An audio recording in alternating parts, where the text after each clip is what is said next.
Which numbers are divisible by 4? We'll start off with the number 514. To determine whether 514 is divisible by 4, we're going to break it down into pieces. So in this case, I'm going to start off by saying I'm going to work with 514. If I can determine whether both of those are divisible by 4, then I'll know that the total number is divisible by 4.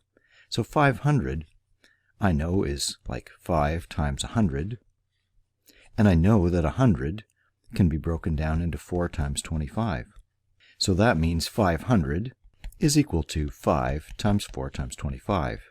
So I know that the 500 is divisible by 4. So now how about the 14? Is it divisible by 4? Well, we're certainly a lot more familiar with smaller numbers like that.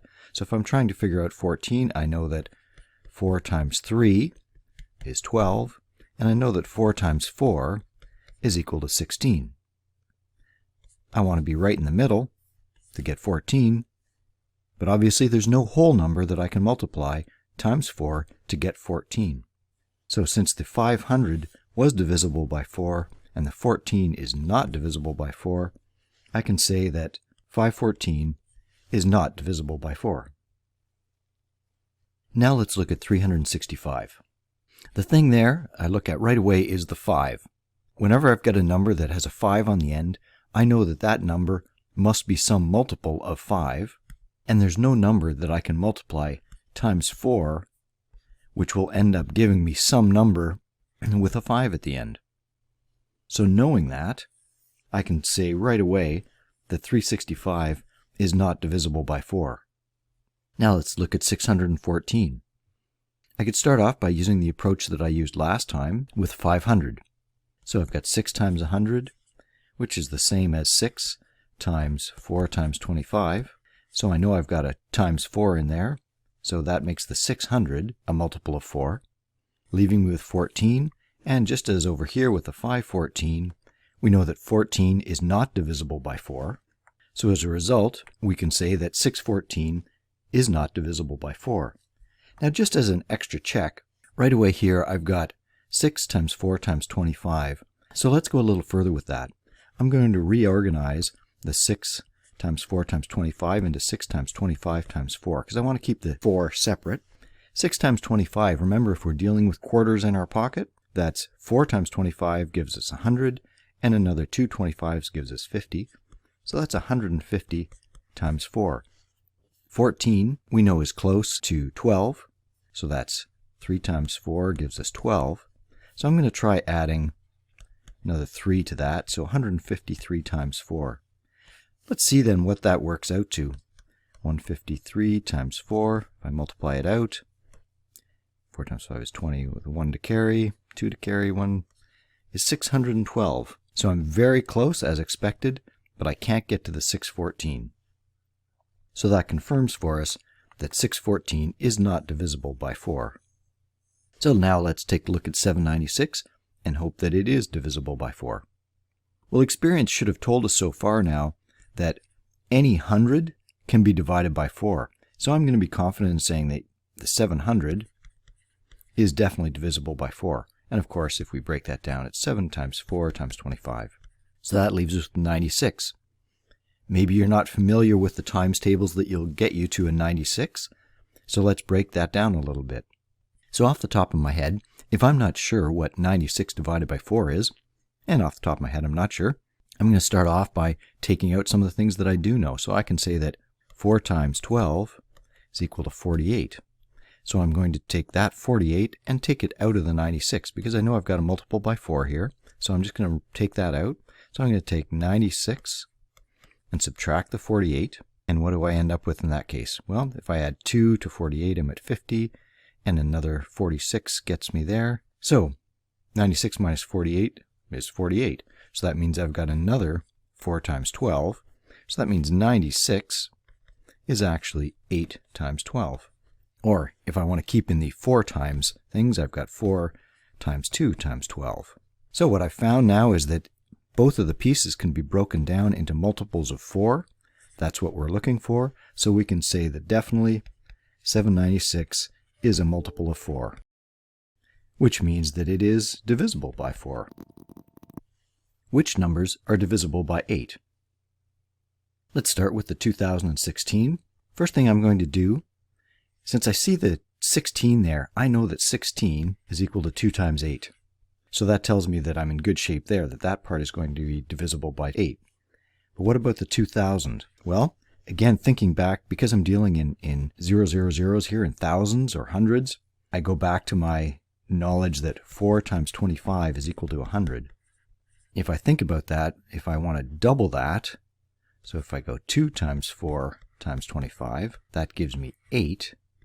And if I'm just doubling this, that means I've got 200. So 8 times 25 is equal to 200. Now I'm close, I want 2000, so that means I want 8 times 25 times 10 gives me 2000. So the good news there is that I've got a multiple of 8 again. So I've got a multiple of 8 there and a multiple of 8 up here for the 16, so I can say that 2016 is divisible by 8. How about 4125? Similar to the last problem where we had a 5 at the end, there's nothing that you can multiply 8 times that'll give you something that ends in a 5. So if you think about it, 8 times 1 is 8, 8 times 2 is 16, 8 times 3 is 24. 8 times 4 is 32, 8 times 5 is 40, 8 times 6 is 28. We'll end up in 88, and you'll see basically the last digit basically represents the last digit that you're seeing here. So these are all the possible things that you can get when you're multiplying 8 times something. Nothing that you multiply 8 times in whole numbers will give you a 5 in the last position. So as a result, we can quickly jump to the conclusion that 4125 is not divisible by 8. How about 890? Using that similar approach, we know that 8 times 100 would give us the 800 from here, and that is 8 times 4 times 25. So that would give us 800s. So that leaves us now with the 90 to work with. When we did our 8 times tables, we saw that 8 times 11 was equal to 88, and 8 times 12 was equal to 96. We want to be in the middle again at 90, so clearly there's no whole number we can multiply 8 by to get 90. As a result, we can say that 890 is not divisible by 8. Final number, 10,120. I'm going to start with breaking this up into 10,000 plus 120. The 10,000 I want to break down. I always want to be working with my 4 times 25s because I know that that's 100. How many hundreds do I need to get to 10,000? So remember, when we've got a number like 100 and we're multiplying by 10, we move the decimal place one place, so we're adding another 0. If we're multiplying by 100, then we're adding 2 zeros. So that's what we need to get to 10,000. So that means we've got 4 times 25 times 4 times 25. So that gives us 10,000. We're looking to see whether we're divisible by 8. I can break down this 4 times 25 into 2 times 2 times 25 times 4 times 25. And then I can collect this 2 and that 4. Say 2 times 4 times 2 times 25 times 25. So that gives me an 8 times going on there. So I know now that the 10,000 is divisible by 8. Now I just need to worry about the 120. Using that same approach, I'm going to break the 120 down into things that I know I can do easily as factors of 8. So I'm going to say I want to break that down into 80 because I know that that's 8 times 10. And then I've got 40 left over. So now I've got the 40, and I want to break that down. I've got 8 times what? 8 times 5 gives me 40. So all of the components can be broken down into factors of 8. I've got 8 times all of this, 8 times 10, and 8 times 5. So I can say that 10,120 is divisible by 8. Just for fun, let's go ahead and do the long division on that one, just to confirm it. So there is 1 8 in 10. Leaves me 2. I bring down the 1, 21. 2 times 8 is 16. Remainder 5. Bring down the 2 is 52. 6 eighths are 48, is as close as we can get, which leaves us with 4 remainder. Bringing down the 0, 40. 5 times 8 is 40. So we get 0 remainder. So we've confirmed that we've got an even number left over, so 10,120 is divisible by 8. Why is a number automatically divisible by 4 if it is divisible by 8?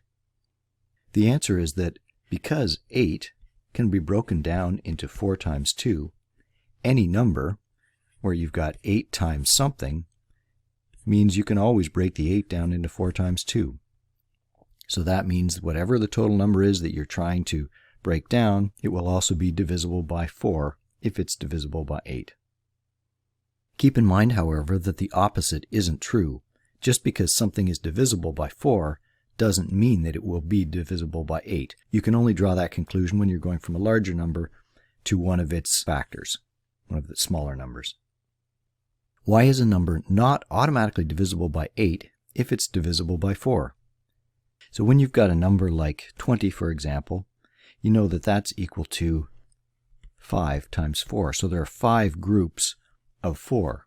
However, if you wanted to break it down into groups of 8, all you could say is that there are 2 groups of 8 and then 1 group of 4. That would still get you there, so that's 16 plus 4. But because you've got an odd number of groups of 4, that means that you won't be able to do the division by 8. However, whenever you see something like 24, you know that that's 6 groups of 4, which you know then you can break down to say, well, now I've got half as many groups of 8, and that will then, of course, equal the same thing. So every second multiple of 4 is going to give you divisibility by 8 as well. Generally, the clue is this number here. If it's odd, it won't be divisible by 8. If it's even, it is going to be divisible by 8. So, as you saw here, 20 meant 5 times 4. It was not divisible by 8, but 24, where you have an even number here, meant that it would be divisible by 8. Which of these numbers is divisible by 4, but not 8?